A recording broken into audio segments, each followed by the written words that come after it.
One of the Roadshow's great tricks is to bring inanimate objects to life through the stories that surround them. And sometimes the stories we hear are just the beginning.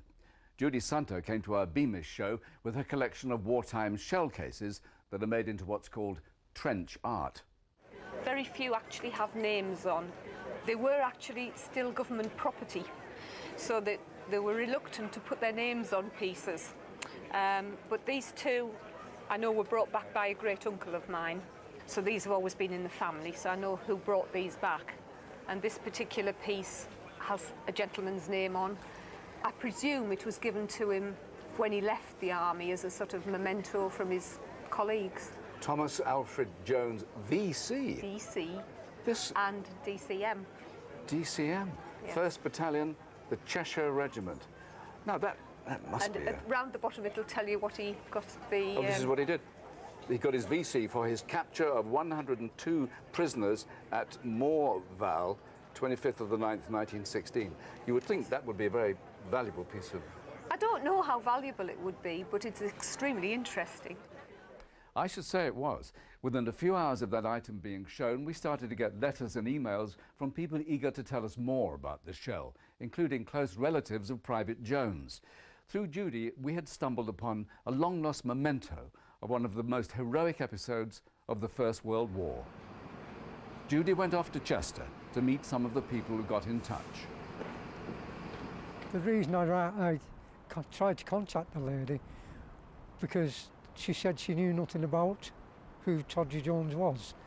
And with him being related to me and I'd done the family history, I thought I could advise her on this.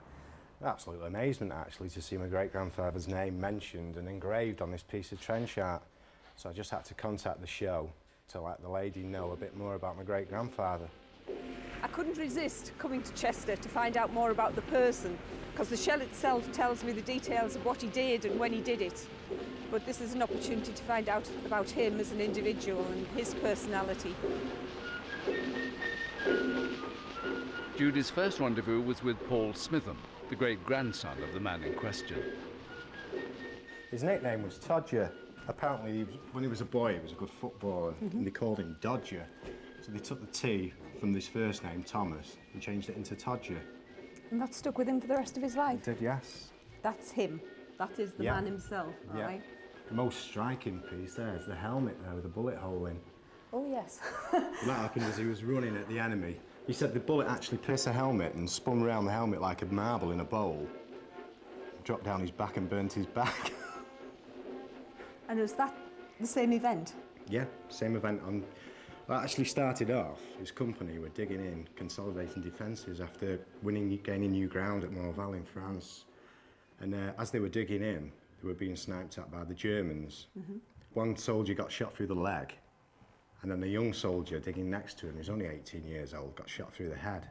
And as the Germans were sniping, they were flying the white flag apparently. So this sparked him off. Off he went. He was angry. He was very angry, yeah. And on the way, he got the bullet through the helmet. He got 4 bullet holes through his tunic.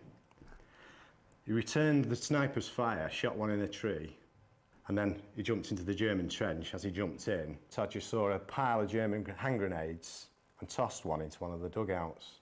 As he did this, of course, a gang come running out, didn't want to be killed by the grenade. And he gave surrender. Yep, and he told one of them to go to tell all the others to surrender or die, which they did. They all come out of the dugouts with their hands up. He must have been stood there with his fingers crossed, hoping his friends would turn up soon, though, wasn't he? Yeah, apparently they did within minutes then. The official story says he only had 102 prisoners, yes, but he actually claimed to have near 150.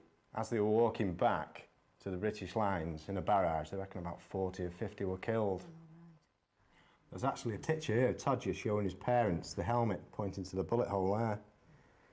I can't imagine how his mother must have felt seeing that. I know. How close he was to death. Yes, it's a good job she didn't know about that until probably quite some time after the event. Yeah. It must have been very difficult for them to let him go again. It was an absolute miracle he survived the war. He went almost a duration. He entered the war early 1915, right through to 1918. The coveted Victoria Cross there.